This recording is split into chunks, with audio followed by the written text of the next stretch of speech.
Subscribe to The Honest Critique for current affairs, movie, book, and product reviews. Also, make sure you press the bell icon to get notified whenever we upload a new video.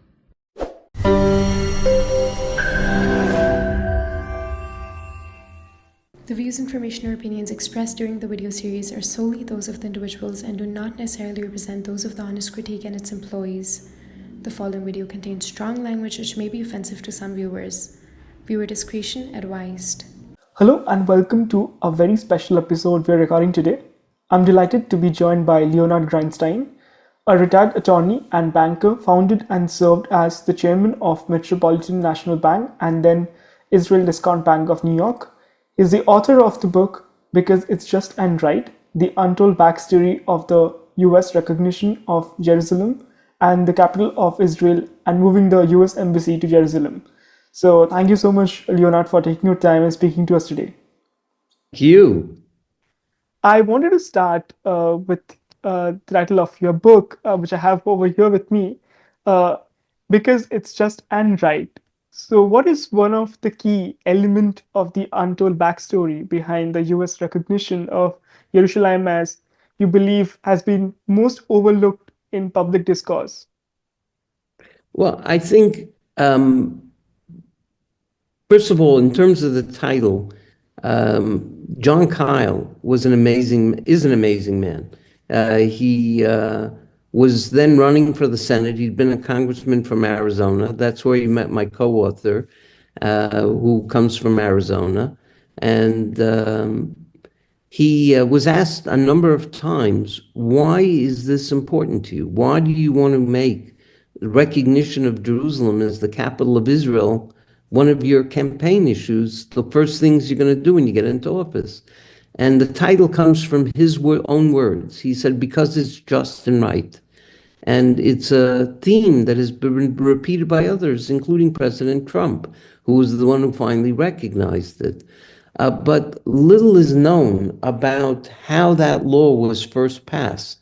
And even less is known about the history of the U.S.'s relationship with Israel, going back, in fact, to the League of Nations, which the U.S. was not a part of, but the League of Nations grew out of the end of World War I. At the end of World War I, the victors were negotiating and taking testimony and making decisions on the future of the empires that they beat in the war, the Austro-Hungarian Empire, the German Empire, and were deciding on the destiny of people who were looking for freedom and to have their own country. And so, for example, Poland was reestablished as a country by the victors. And then what happened was they met with people in the Middle East because the other empire they won was against the Ottoman Empire. And countries like Iraq were created, Saudi Arabia. And among the presentations that were made before the victors, which, by the way, included so many different countries. Remember, it included France, England, the United States, Japan, all kinds of nations that were on the Allied side in World War I against the Germans, the Austro-Hungarian Empire, and the Ottoman Empire. And so when they heard these presentations, they had delegations from the Jewish people saying their ancestral home was Israel. They had had a historical connection and a presence in Israel all through the ages. But they had lost control over it because they'd been conquered originally by, when you look back in time, it was first the Greek Empire, then the Roman Empire, then the Byzantine Empire, and then with Muhammad, under Omar, they beat the Byzantine Empire and they took over. But interestingly, they never voluntarily given up sovereignty. They may have been beaten in battling and conquered, but they never entered into a peace agreement giving up their rights. So now there's presentations in front of the Supreme Council of the Allies, and they hear delegations from the Syrian Arabs, from Sheriff Hussein, who ostensibly was supposed to go there and say he's in favor of a Jewish state, but really didn't say much other than let's talk about it another time. This is what I'm interested in. And he wanted to be the king of Syria, Jordan, and Saudi Arabia. In any event, the Jewish people made presentations as well, and the Allies said, you know what?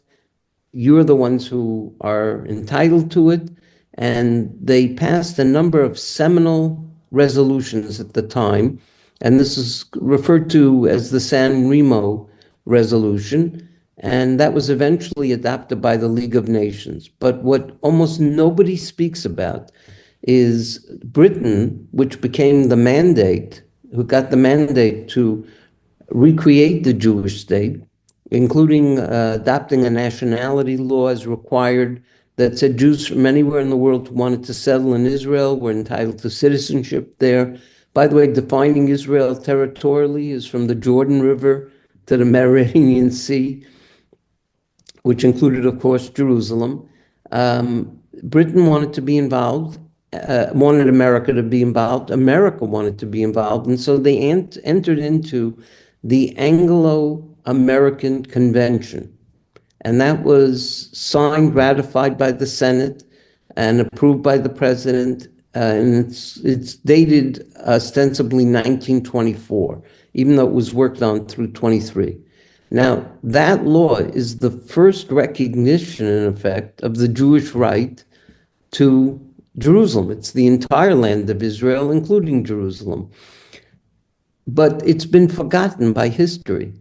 So it's cute sometimes when you look at the arguments, because when you see sometimes, and I pointed out in a footnote in the book, when the Attorney General makes arguments, they always have like a little hesitation and like a footnote in effect, because I don't think they're unaware of it. They may not be aware of it precisely, but they're not unaware that there was some recognition at some point in time. So actually, the Jerusalem Embassy Act, which is the first recognition in modern times of the Jewish right to Jerusalem, when some of them read my original draft of the book, they called and said, oh my God, I wish we would have known about this when we were pursuing the Jerusalem Embassy Act, because really it's a precedent for the Jerusalem Embassy Act.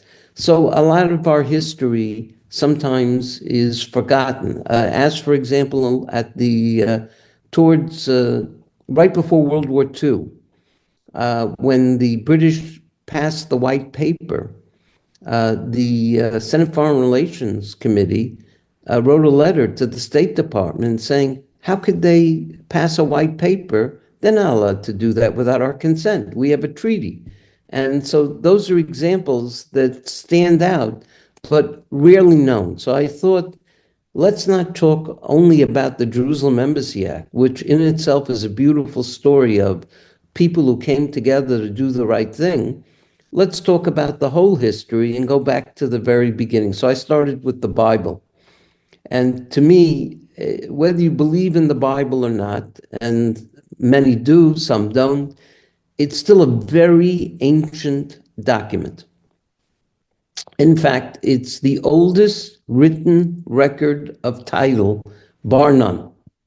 The oldest, other than the Bible, is actually in Scotland from the 13th century. So the reality is it's really old, and we have extant copies of it that no one can debate that are more than 2,000 years old.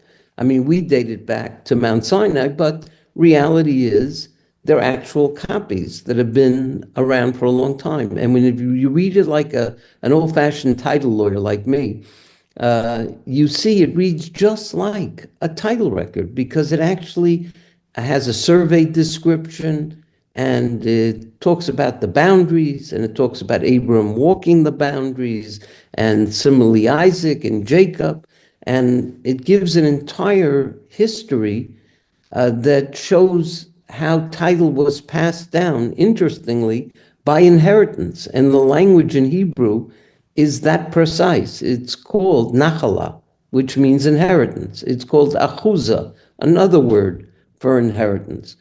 And so it actually, according to some of these sources, was divided up once upon a time when Noah, after the flood, divided up the whole world among his children. He gave one of his children, Shem, the land of Israel. And he was there in Jerusalem.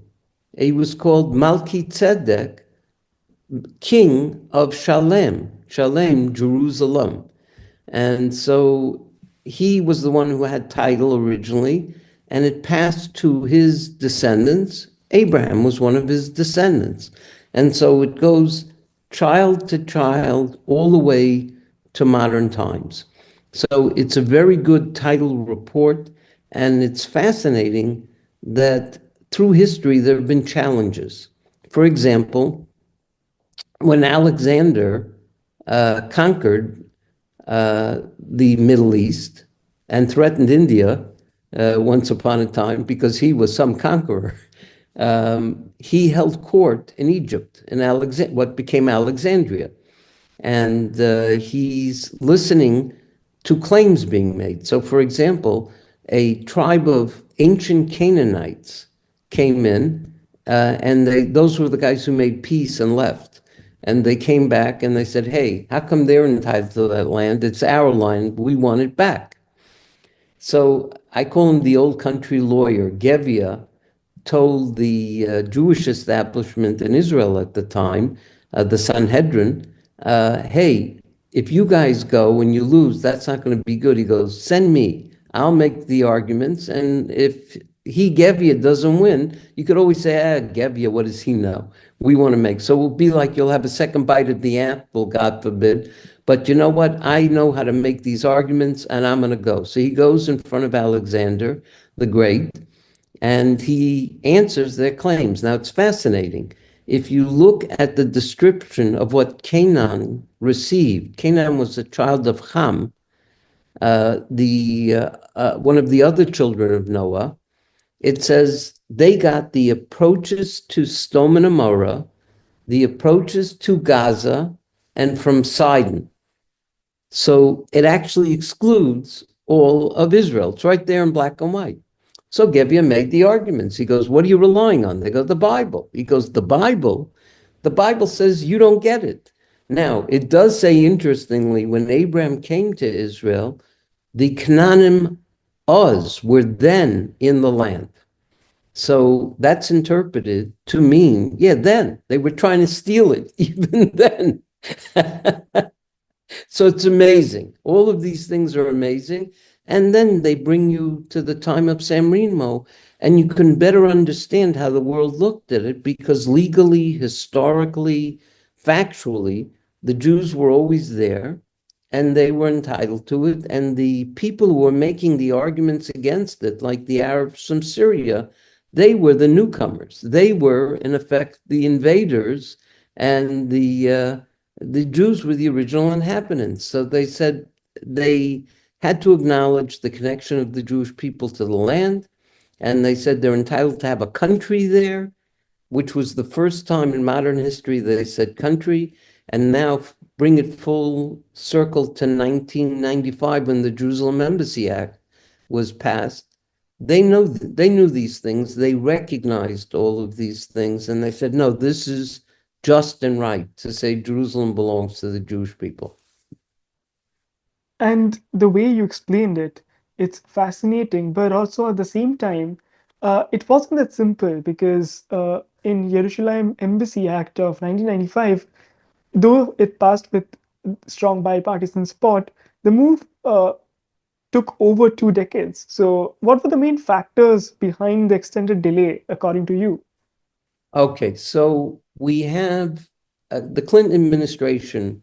The old line State Department was very much against it. Okay, part of it was, I would argue, not only the Arabists, who were oil people and wanted to please their Arab constituency, which were sensitive on this issue to anybody other than them having stewardship over the land. There were also within the State Department a people who were like a pseudo aristocracy.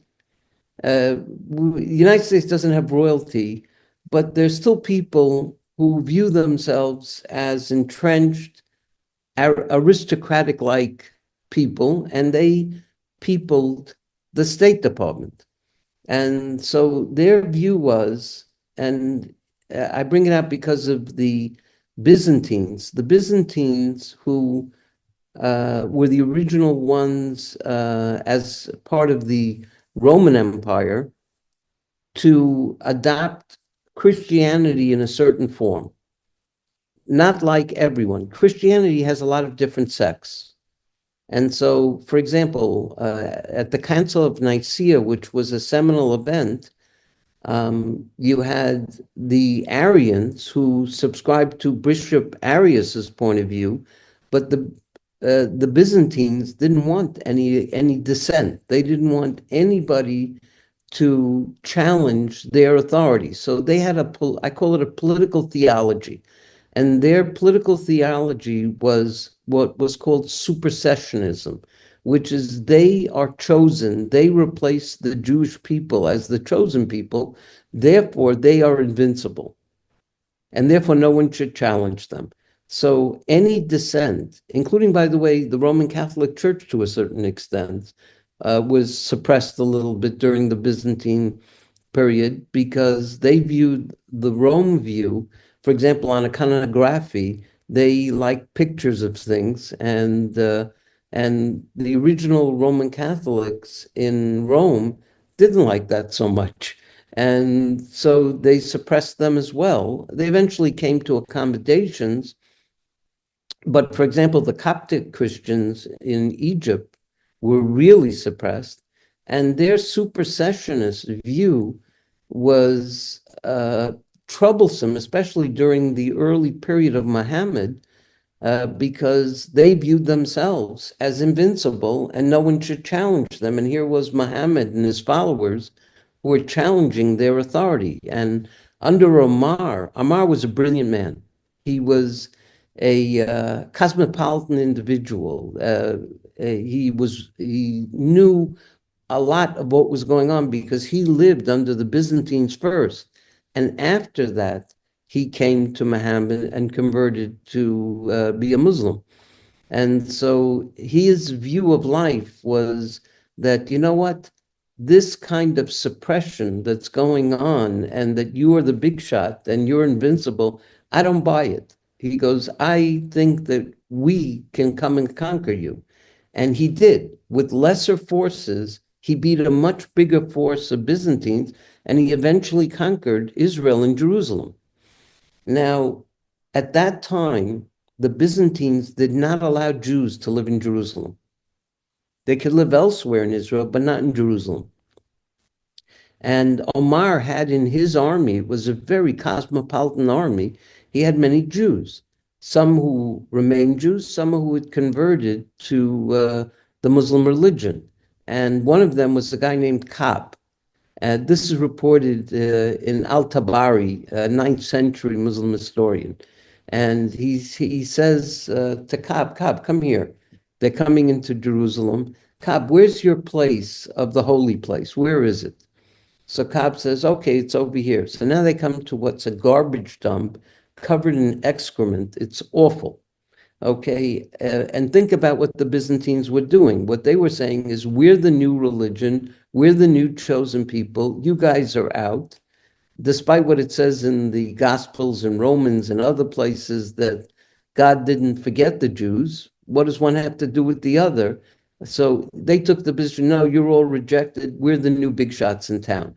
So what happened is, Ka'b now and Omar are talking, and he shows him the new place. And remember, the Christians, the Byzantines, had the Church of the Holy Sepulchre, and that was not on the Temple Mount.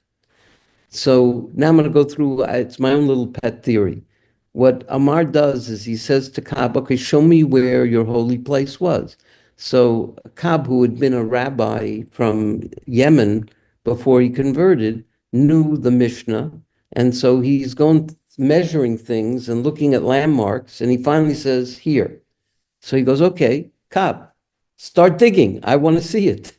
So they dig through the garbage and the excrement and everything that had been piled up there because I believe the Byzantines wanted to cover up the existence of the connection of the Jewish people to Jerusalem. In any event, they finally come to the stone. This is the famous foundation stone. Now, it's called, remember the building they built, it wasn't Omar, but he had set it aside and then it was built by his successor, is called Kubat al-Sakra, which means the dome over the foundation stone, not a stone. Stone is hijar, a rock is hijar. So Sakra is foundation stone. So now he uncovers the foundation stone and he says, okay, Ka'b, where would you build a mosque? He says, let's build it. And he points north of where the foundation stone is, because then when people bowed down towards Mecca, which was where they prayed to, they would in effect be also bowing towards the site of the original temple. So Amar says to Ka'b, based on al-Tabari's recitation of this, he says, Ka'b, come on, I knew you weren't so genuine. I look at your feet. You took off your shoes, because it's a holy site. So Ka'b had taken off his shoes.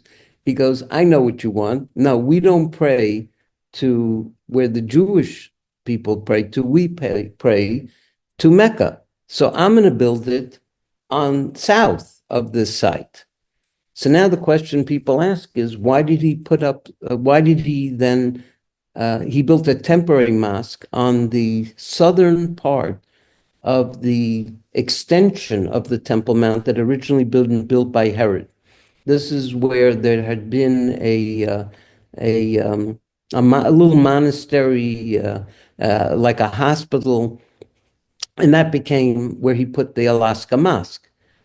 Eventually, what was built here was Kubat al-Sakra, which is not a mosque. I mean, everyone agrees it's not a mosque. It's not built like a mosque. It's not a mosque. It's basically a hall that walks around the foundation stone. That's about it. There's almost no place to pray there. In fact, that's why when you see people praying in the area, they're always outside because you can't really gather there. It's just a little hallway around the foundation stone. So everyone asks themselves, so what did he do here? Why do we have this Kubat al-Sakra? So this is my pet theory. I said he was such a smart man. And one of the things that you got to do when you want to beat an empire is you got to win the hearts and minds of the people. So how had the Byzantines done it? They said, they're the new chosen people. You got to come with them because they're invincible. Well, he had shown they're not invincible. He beat their army with a much smaller army. So he puts up what amounts to a neon sign at the time saying, you're not the big shots. You're not the chosen people. Guess what? They're with me in my army, and we're going to beat you. And so when you look at where the Kubat al-Sakra is, it's visible from the other Byzantine structures, like the Church of the Holy Sepulchre. And it's basically announcing, hey, this is where the holy site was. This is where the holy temple of the Jews was. And you're not so special. And I'm here now, and we're going to beat you. I mean, really a genius when you think about it in terms of winning the hearts and minds of an empire that had stamped out and suppressed all dissent and all religions other than their own. Then the next thing he does is he tells the bishop of Jerusalem, and by the way, the Jews are moving back. I'm not making peace with you unless the Jews can live here. And he then works out a deal where the Jews are allowed to resettle in Jerusalem. And I want to move a little forward and ask you about how there has been discussion about how the US recognition of Jerusalem paved the way for Abraham Accords. How does your book explore the connection and what do you think about it? Do you think uh, that is a possibility? Yes, I do. And it's interesting. I discussed this with David Friedman himself, Yeah. and he quoted to me a verse from Isaiah.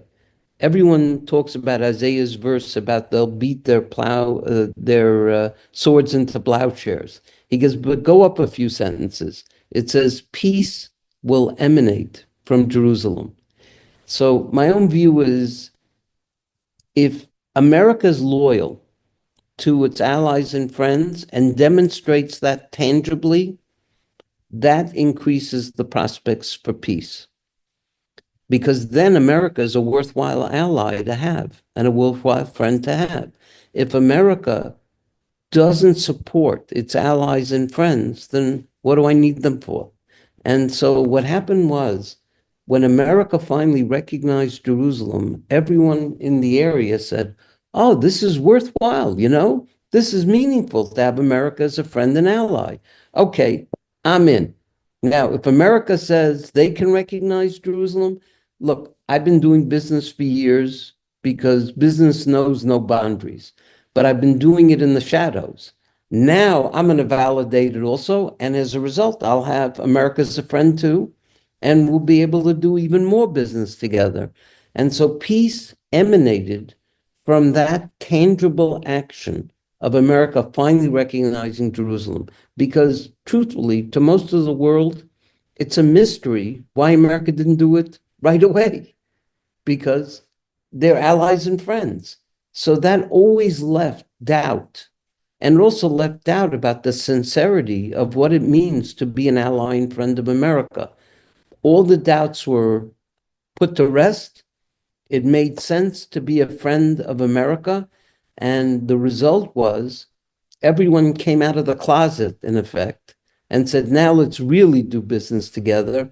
And that's what happened. It's a beautiful thing. And now the prospects, because the truth is there was again confusion created when Trump wasn't reelected and the new administration came back in power, and they were subscribers to the old view of let's be honest brokers, let's be this. The world doesn't believe those stories. There's no such thing. You know what? Let's be honest with each other. Everyone has self-interest. Now, let's make that self-interest work for both of us. I call it enlightened self-interest because then I know I got someone I can truly rely on. And that's what happened. And I think it's going to continue now to happen. And just think about how amazing it would be if Indonesia joins the Abraham Accords, if Saudi Arabia joins the Abraham Accords.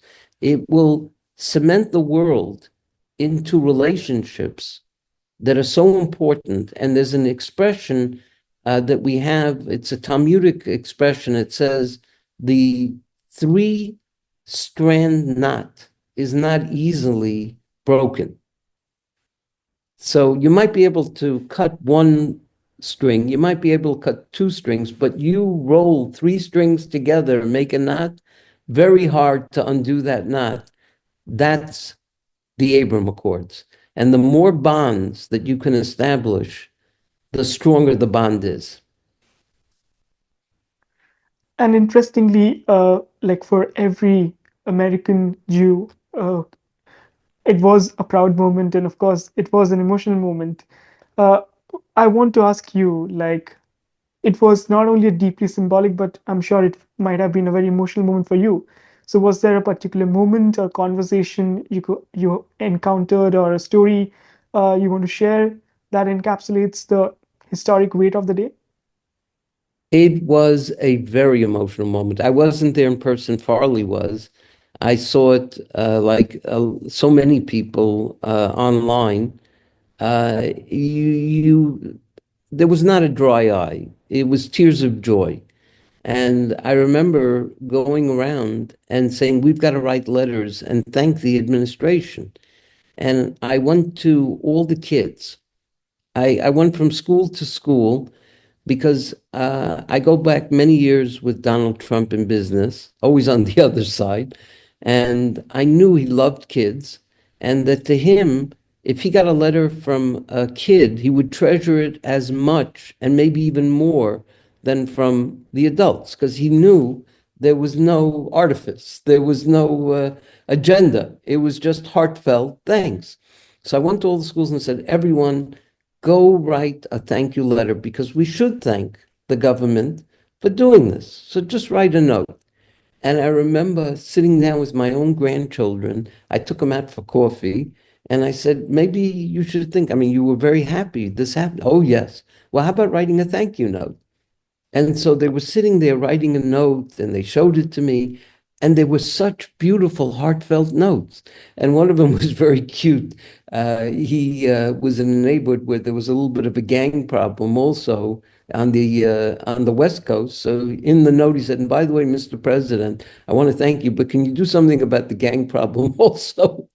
It was such a cute note. And to his credit, Donald Trump wrote back thank you notes. And they got back letters. And he had signed them, it wasn't just the auto pen. And sometimes he even put a few remarks. And so he treasured them also. And I got to tell you, I treasured them because the truth is, those were innocent, heartfelt thanks for something good. It's fascinating. We have all these instincts and we have a rational mind. Rational mind may not always be our best friend because it tends to just rationalize sometimes what our instinctual behavior is. But there's a part of our instincts that I think is part of how we were built as human beings. And it's how do you know you did the right thing? So I had a rabbi who once told me, how you know that you did the right thing? The next day. If you regret it, it wasn't good.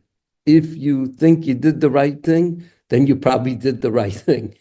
And it felt that way. It was the right thing. And it inspired the connection I had with Farley and to write the book.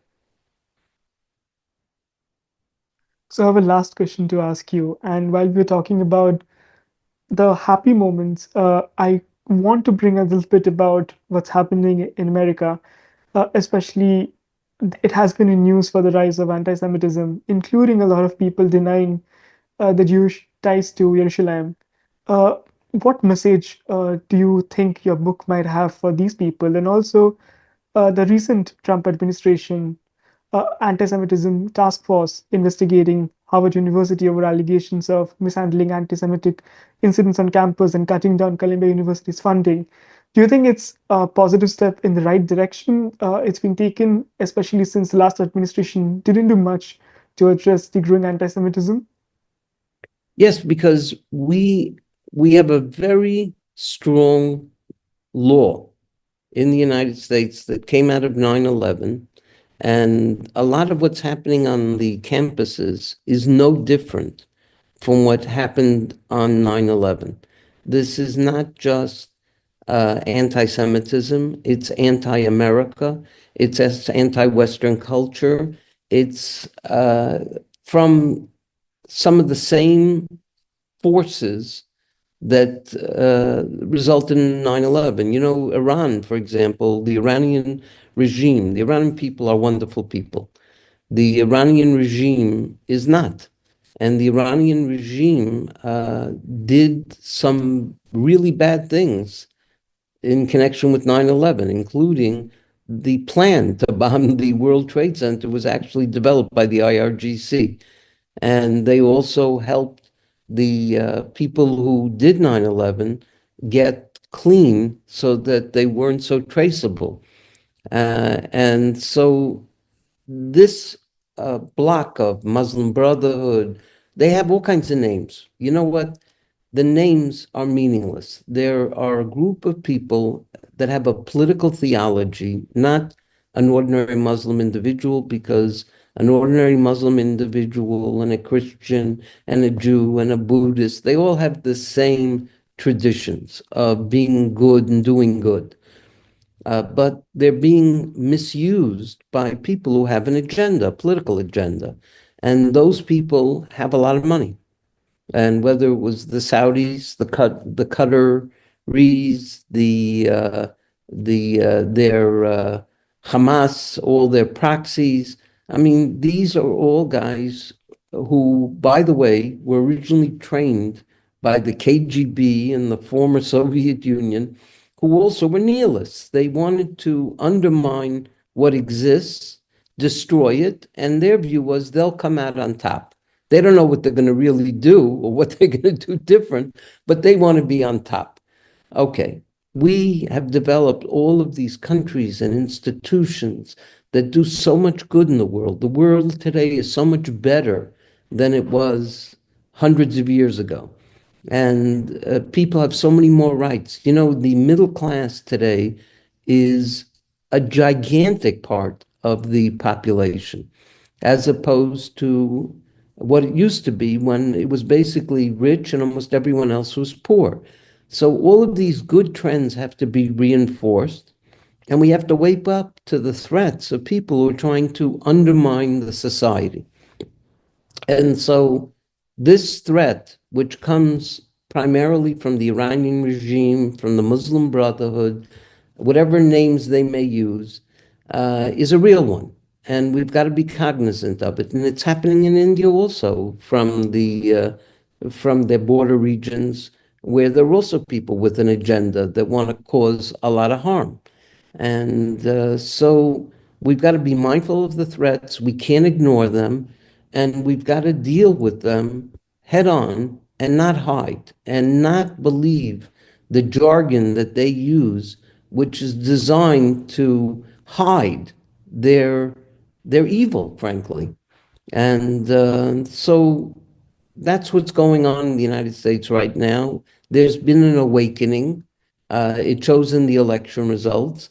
There's an awakening on campus, and these are very important actions that are taken in accordance with law, because there are laws on this. You're not allowed to provide material support to a designated foreign terrorist organization.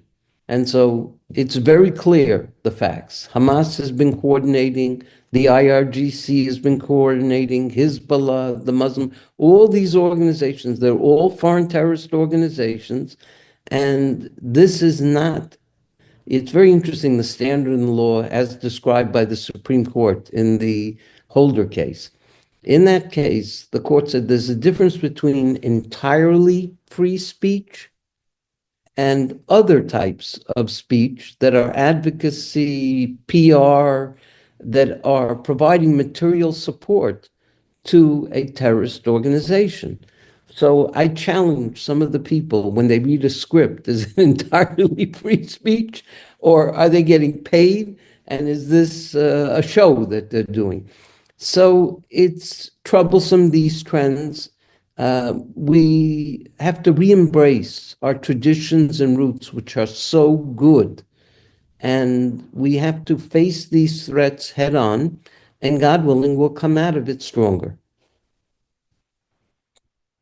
I'm sure we will, but thank you so much for taking your time, and I will recommend everyone to pick up a copy of the book to not just understand how this entire transformation of moving the embassy to Jerusalem happened, but also to understand how you've outlined in detail about the indigeneity of Israelis to the land. So thank you so By much the way, for I have taking to your add time. one comment. When I was sending the book around for peer review, Yeah. and you know, there's all kinds of historical evidence and archaeological evidence and back and forth and documentary evidence and historical studies. And one of the professor types that was going back and forth with me said, okay, Len, give me your best argument. I said, okay, people live, they die, right? And if they die, they're typically buried, right? I mean, we're not talking about Vikings who burnt the bodies. We're talking about traditional people who buried their dead. I said, okay, what's the oldest cemetery in Israel and probably one of the oldest cemeteries in the world? It's the Mount of Olives. I said, where are the other cemeteries? I said, you might find a gravesite here and there, but where are the big cemeteries? If they lived, they died and they had to be buried. I said, the oldest Arab cemetery is from the 11th century. Mm. I said, he goes, oh my God. So then he called me back a few days later and he said, Len, they think they may have found a Philistine site. They're doing the DNA studies. I said, okay. I said, get back to me when they confirm it. He goes, you're right. What is it? It's not a cemetery. It's not hundreds of thousands of graves. It's a grave site. Whether it is or isn't Philistine, it's not going to matter much. And it was interesting. He finally said, I accept your argument. So indigeneity, you bet. For sure. I agree on Thank, this. But thank you so much for taking your time and thank speaking. And I urge everyone to pick up a copy because it's an important book and it's written in a very lucid way for people to actually grasp what's there. So thank you so much once again. Thank you. I appreciate it. All the best.